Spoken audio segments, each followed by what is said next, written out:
Comme vous avez pu le constater depuis le début de ces formations, nous nous servons beaucoup sur Photoshop des outils de sélection.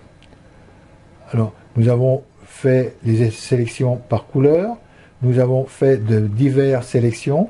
Alors là, je reviens juste quelques instants sur ces outils de sélection pour vous expliquer le plus et le moins qu'on peut faire entre ces outils de sélection et éventuellement mélanger les outils de sélection.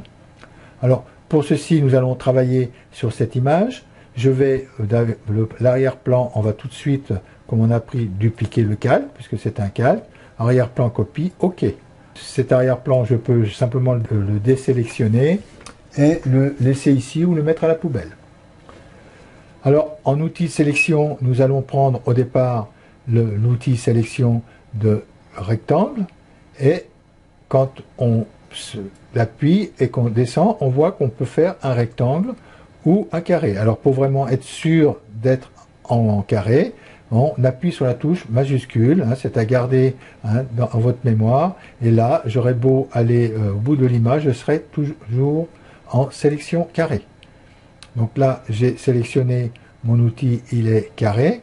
Et ensuite, si je veux le déplacer, je reste toujours dans le carré. Alors, si je le lâche, il va venir rectangle, vous voyez. Donc, je garde la touche majuscule et j'appuie sur la touche espace. Et là, je peux déplacer mon carré.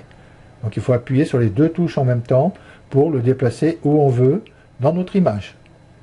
Voilà, donc ça c'est déjà pour le déplacement. Donc là, je lâche la touche espace et je tiens toujours ma touche majuscule enfoncée pour que le carré soit bien carré. Et ensuite, quand j'ai ma sélection qui est en place, je lâche le clic gauche de la souris, ma sélection est faite et je lâche la majuscule aussi de mon clavier. Donc là, nous avons fait une sélection qui est partie du ciel et de la montagne. Là, je peux encore la déplacer. Une fois que c'est tout lâché, on peut revenir dessus. Donc là, je vais prendre vraiment cette partie-là, comme ça. Et ensuite, on peut éventuellement soustraire, additionner ou couper des parties de cette sélection. Alors, on voit avec ces outils là-haut dessus, quand on vient dessus et qu'on reste, on voit ajouter à la sélection. Donc si je clique là-dessus, et que je prends n'importe quel outil qui est ici, je vais rajouter une sélection à cette sélection. Ici, avec cet outil-là, on voit que quand on reste dessus, c'est soustraire à la sélection. Donc je vais soustraire. Et là, c'est les intersections de la sélection. C'est-à-dire qu'il va prendre, si je fais une intersection, il va prendre que les intersections de la sélection et il va supprimer le reste. Alors, on a ces quatre petits icônes qui sont ici, mais où c'est beaucoup plus pratique à travailler, c'est avec les touches clavier. Donc quand on est sur une sélection comme ça qui est rectangle, je viens ici, je fais un clic droit et je peux prendre l'outil hélice. Je pourrais prendre éventuellement aussi le lasso ou je pourrais prendre aussi la pipette si je voudrais faire une sélection que sur la couleur. On avait vu avec la pipette que j'avais fait une sélection sur la couleur. Et là, je pourrais faire dans ce carré-là, avec la pipette, qu'une sélection sur la couleur. Là, on va prendre la touche ellipse pour que on voit bien ce qui se passe dans les systèmes de sélection. Et je vais rester tout le temps sur sur cette icône-là.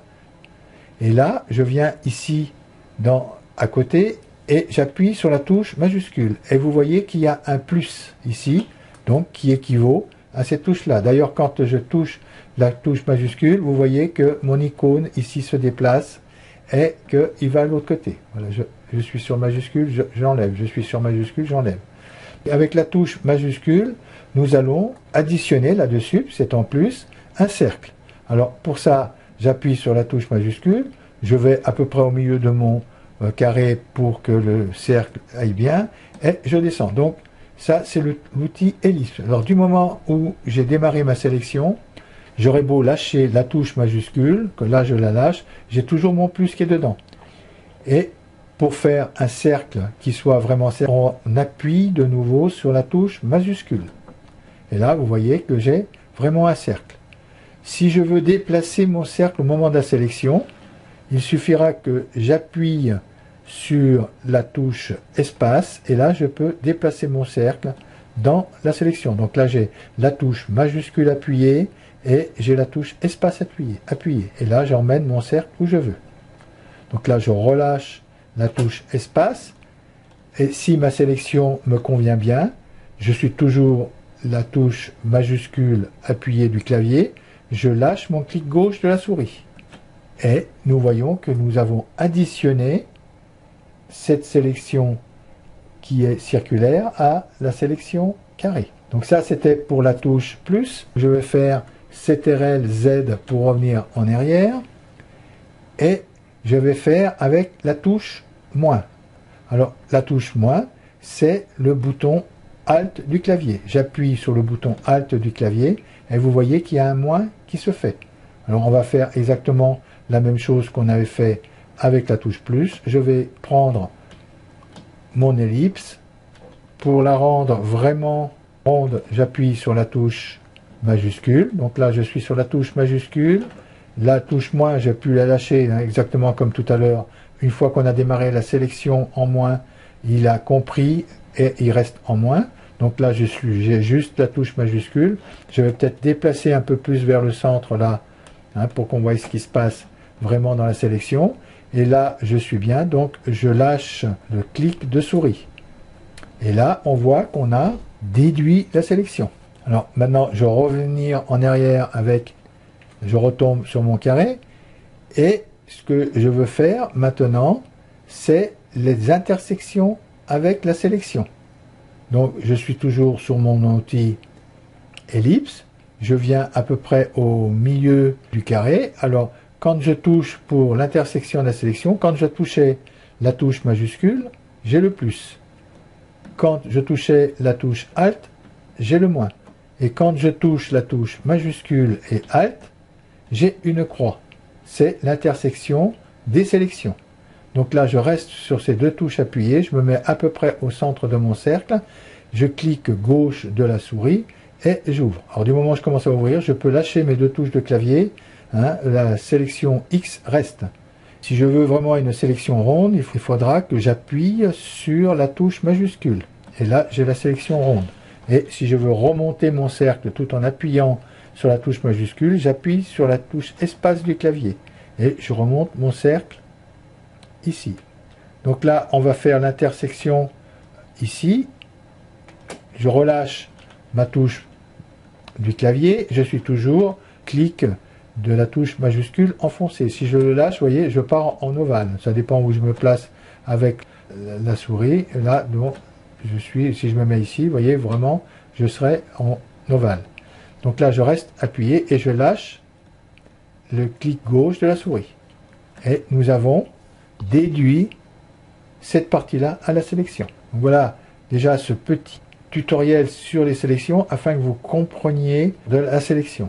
Ensuite, dans cette sélection, si au cas je veux la transformer, je peux toujours faire ici sélection et ici transformer la sélection. Donc vous avez un carré qui se forme autour de votre sélection avec des poignées et vous pouvez tirer sur ces poignées pour transformer, vous voyez, votre sélection, hein, la rendre, l'étendre comme vous voulez. Ça modifie la sélection. Une fois que c'est modifié, vous pouvez aussi l'accepter ou sinon vous pouvez éventuellement la faire tourner comme on avait vu, la mettre sur un coin ici et la faire tourner hein, depuis ce point-là, comme on avait fait dans le dernier tutoriel, et accepter notre sélection après avec ce bouton. Si vous ne voulez pas accepter la sélection, vous cliquez ici et vous faites annuler la transformation. Ensuite, on peut faire sélection et on peut désélectionner notre sélection ou intervertir. Intervertir, c'est majuscule, CTRL et I. Alors, c'est-à-dire que pour l'instant, je fais intervertir, vous voyez, c'est que là, il m'a je ne suis plus sélectionné ici, je suis sélectionné sur tout le restant de ma photo. J'ai interverti la sélection. Alors, si je veux revenir comme j'étais avant, soit je peux venir ici dans sélection et je vais refaire intervertir, soit je clique ici, je fais CTRL majuscule et I et je re-intervertis. Ça, c'est le raccourci clavier. CTRL majuscule I, je suis là dans toute mon image, et CTRL majuscule et I, je sélectionne que cette partie sélectionnée. Alors, vous pouvez aussi, si vous avez plusieurs sélections qui sont identiques, c'est mémoriser la sélection. Voilà, donc maintenant, nous allons passer sur l'outil pièce qui est à côté pour parler de ces sélections de l'outil pièce. Pour se servir de l'outil pièce, nous allons changer d'image. Donc je vais désélectionner cette image-là. Alors pour désélectionner, je peux faire ici sélection et ici désélectionner, ou faire directement sur le clavier CTRL D. Donc là, maintenant que j'ai ouvert ça, je vais désélectionner comme ça et je vais passer à l'autre photo pour l'outil pièce. Donc là, nous avons un visage où il y a pas mal de grains de beauté qui sont autour. Alors, nous allons enlever ces grains de beauté avec l'outil pièce. Alors, l'outil pièce, il est ici, il est sélectionné. Donc, nous allons prendre les grains de beauté. Je vais m'approcher un tout petit peu plus. Et nous allons prendre, par exemple, ce grain de beauté-là. Nous allons dessiner le contour. Et ensuite, on voit des petites flèches qui sont sur l'outil pièce. Et on va emmener à un endroit de la peau où on retrouve la même teinte. Vous voyez, si j'emmène ici en bas, on sera totalement dans une autre teinte. Donc, on peut ramener de façon qu'on trouve la même teinte. Et quand on est vraiment bon, on lâche la souris et nous n'avons plus de grains de beauté. Je fais CTRL-D pour mieux voir l'état. Alors là, il y en a un autre, donc je peux réaliser la même opération. Je sélectionne juste la partie où il y a le défaut et ensuite je vais chercher à côté la même couleur de peau. Là, je lâche et j'ai enlevé ce défaut. Je vais zoomer avec la souris pour remontrer la photo. Donc là, j'aurai la même chose à faire dessus pour enlever ce défaut ici et éventuellement enlever aussi ce défaut.